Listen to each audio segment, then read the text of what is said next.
Assalamualaikum warahmatullahi wabarakatuh. Saya Siti Nurrozaria dengan NIM 2207316. Nah, di sini saya akan menjelaskan bagaimana cara untuk membaca validitas dan reliabilitas dari aplikasi Ministep dan juga SPSS. Nah, sebelumnya saya akan sedikit menjelaskan tentang apa sih itu reliabilitas dan juga validitas. Nah, jadi validitas adalah menilai seberapa akurat alat ukur yang akan digunakan, sedangkan reliabilitas menilai seberapa konsisten alat ukur tersebut. Nah, langsung saja, pertama-tama kita masuk ke datanya.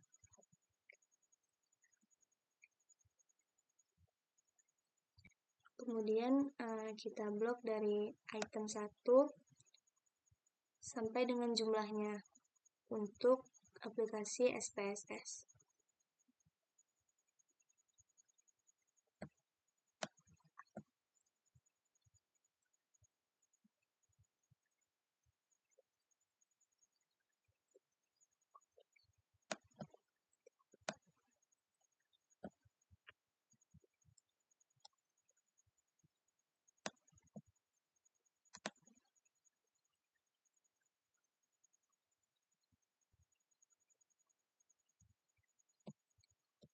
Kemudian kita copy aja.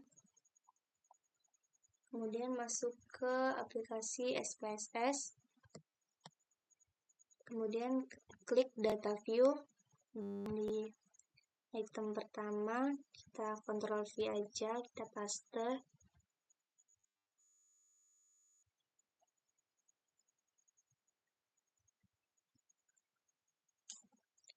Nah, untuk var kayak gini kan kita susah membacanya, jadi kita permudah aja dengan variable view.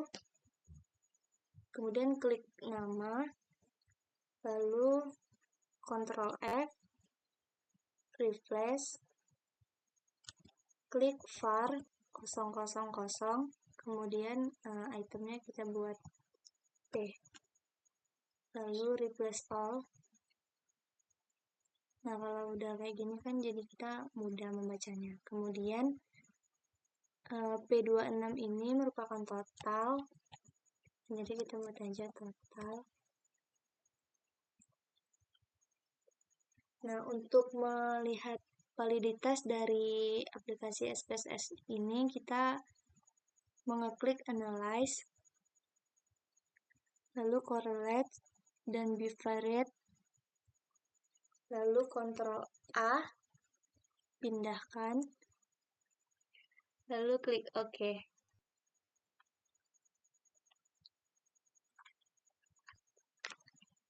Nah, untuk melihatnya itu kita lihat pada Airtable-nya.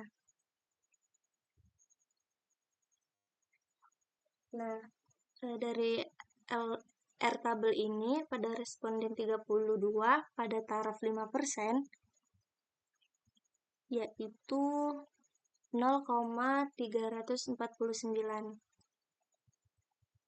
Nah, lihat pada tabel yang item pertama tadi, percent correlation-nya itu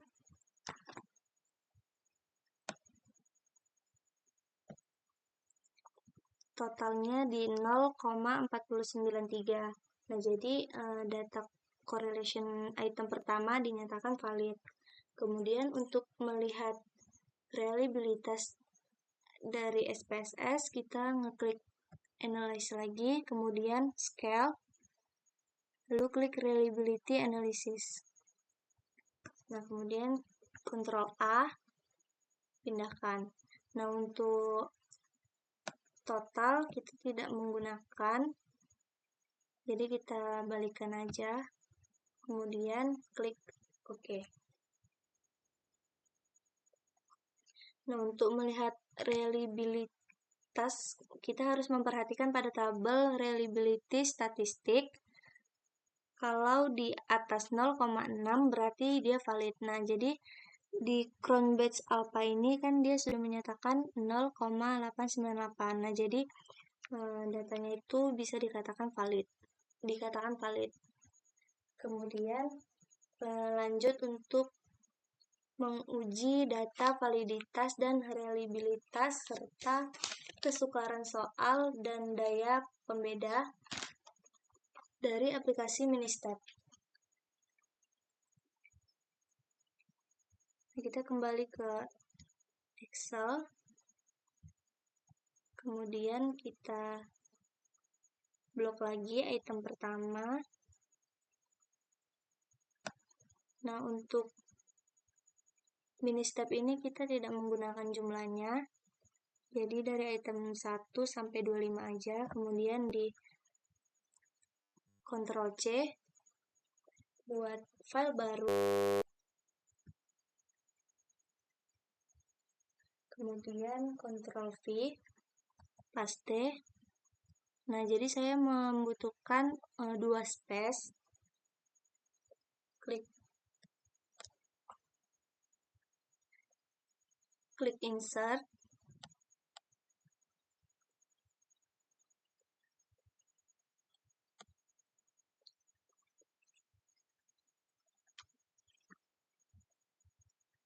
karena kita mau membuat item 1 hingga 32, jadi kita membuat formula saja dengan menggunakan format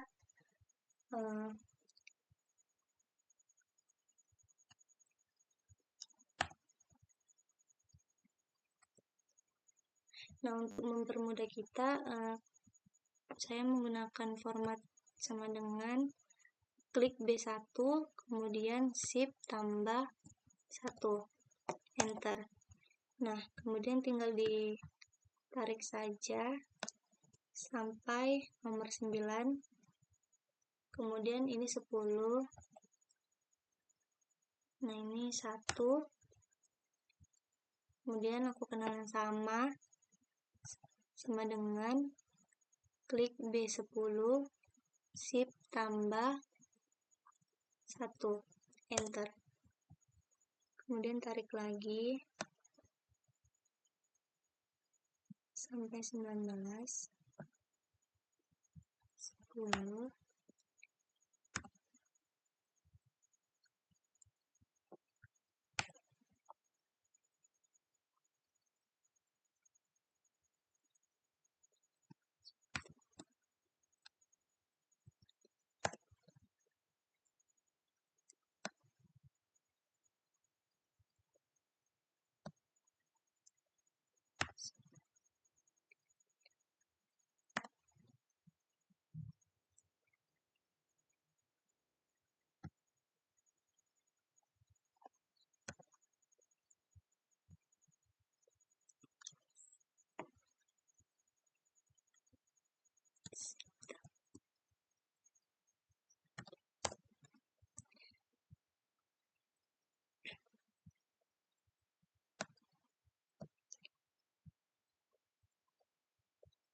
kemudian ini tinggal ditarik aja,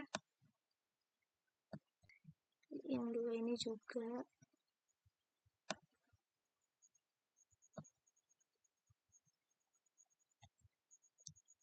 yang 1 juga ditarik aja.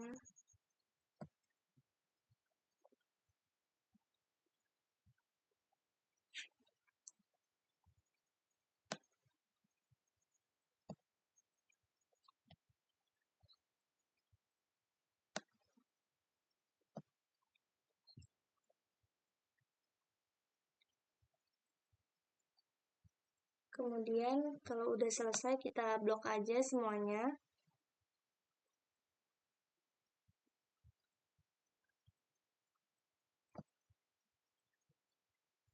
Lalu kita ke format auto fit column width. Nah, jika sudah seperti ini, tinggal kita save aja.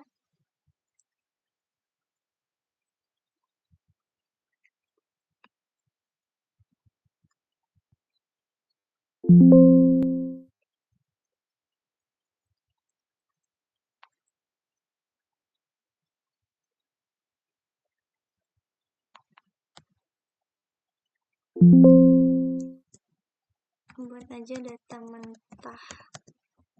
Riri.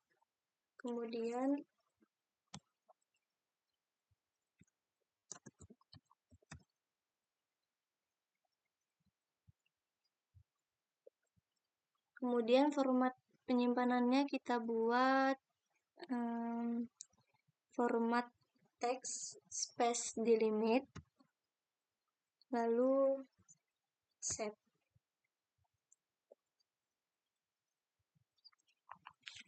Kemudian kita buka file.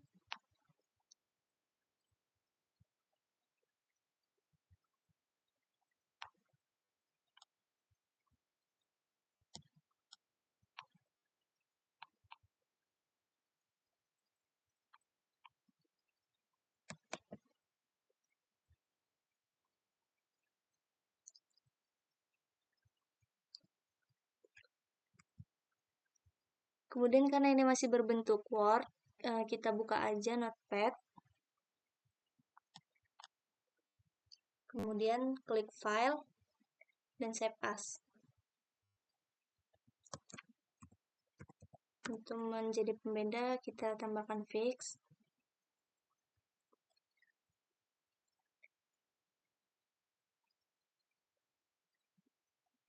Kemudian kita buka file.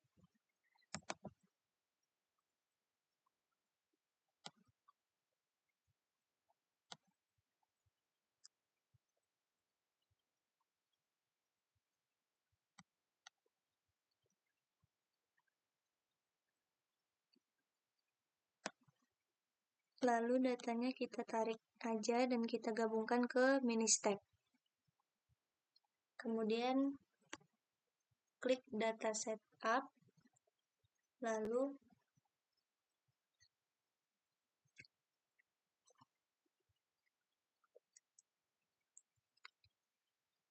untuk first item kolomnya itu 3 karena kita dimulai dari item ketiga tadi. Kemudian numbernya ada 25 item. Nah, untuk kolom responnya itu tetap 1.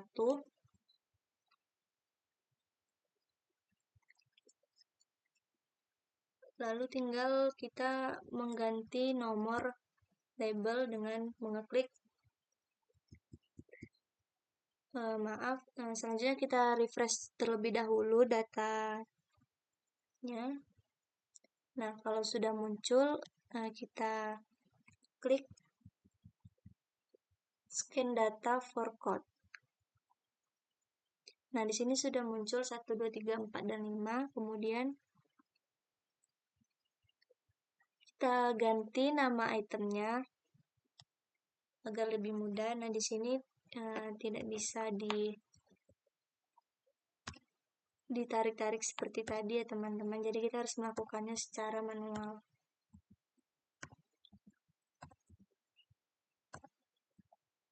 P9, P10, P11, P12,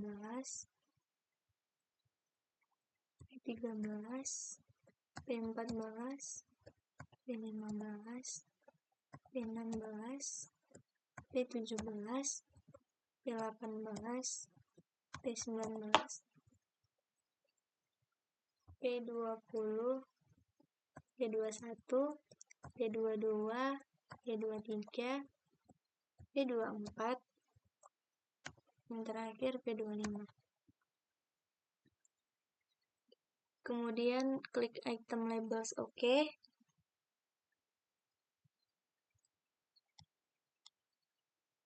Lalu disimpan aja ke Save Control with Data File and Exit to Ministep Analysis.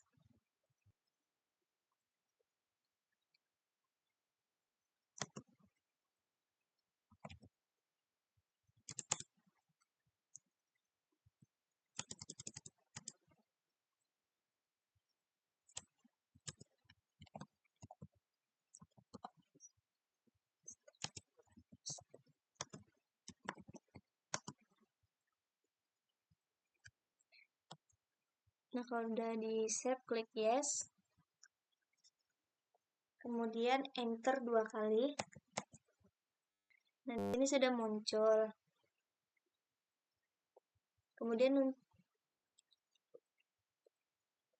untuk melihat validitas di aplikasi Ministep ini, klik Output Tables, kemudian item column feed order.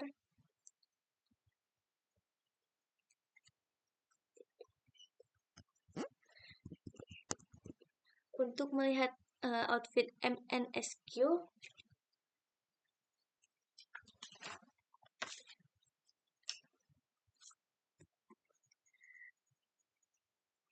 yang dibaca itu ada 3, ada MNSQ, JSTD, dan correlation. Nah, untuk melihat data fit atau tidak fitnya, kita bisa lihat pada contoh item ke-15. Nah, kan kita lihat pada outfitnya sama PT measure-nya. Yang MNSQ sama ZSTD sama correlation. Nah, pada outfit MNSQ yang P15 itu 1,76. Nah, itu dinyatakan tidak valid karena tidak kurang lebih besar dari 0,5 ataupun lebih besar dari 1,5. Nah, itu dinyatakan tidak valid. Nah, untuk yang ZSTD juga karena dia lebih besar dari 2,0. Jadi, untuk data P15 dinyatakan tidak fit atau tidak valid. Nah, selanjutnya penentuan kesukaran soal. Penentuan kesukaran soal ini balik lagi ke Ministep yang tadi. Nah, untuk output tables, klik pada item measure. Nah, ini akan keluar jumlah measure-nya. Nah, yang kita lihat itu jumlah measure-nya. Nah, untuk kesukaran soal ini, kita dapat menentukannya dengan format X lebih besar dari 0,21 itu dinyatakan sangat sulit, 0,0 lebih kecil X lebih kecil dari 0,21 itu dinyatakan sulit, dan min 0,21 lebih kecil X lebih kecil dari 0,0 itu mudah, dan X lebih kecil sampai min 0,21 itu dinyatakan mudah sekali. Jadi bisa kita lihat pada P23 itu bahwasanya jumlah measure-nya 1,54. Nah, itu kan lebih dari 0,21, berarti dinyatakan sangat sulit. Nah, untuk penentuan reliabilitas dapat dilihat pada data kesukaran ini juga. Dapat dilihat dari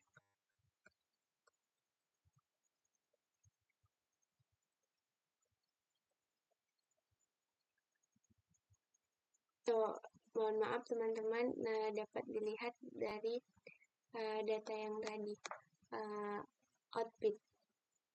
Ini dia. Nah, di sini sudah tertera ya teman-teman.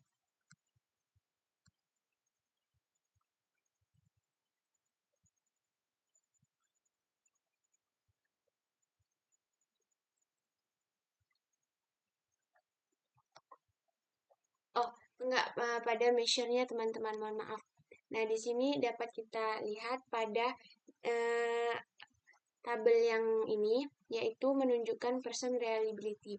Berarti untuk data reliabilitasnya itu 0,88. Dengan ketentuan lebih kecil dari 0,67 itu dinyatakan lemah, 0,67 sampai 0,80 itu dinyatakan cukup, 0,80 sampai 0,90 itu dinyatakan bagus, 0,91 sampai 0,94 dinyatakan bagus sekali, lebih besar dari 0,94 itu dinyatakan istimewa.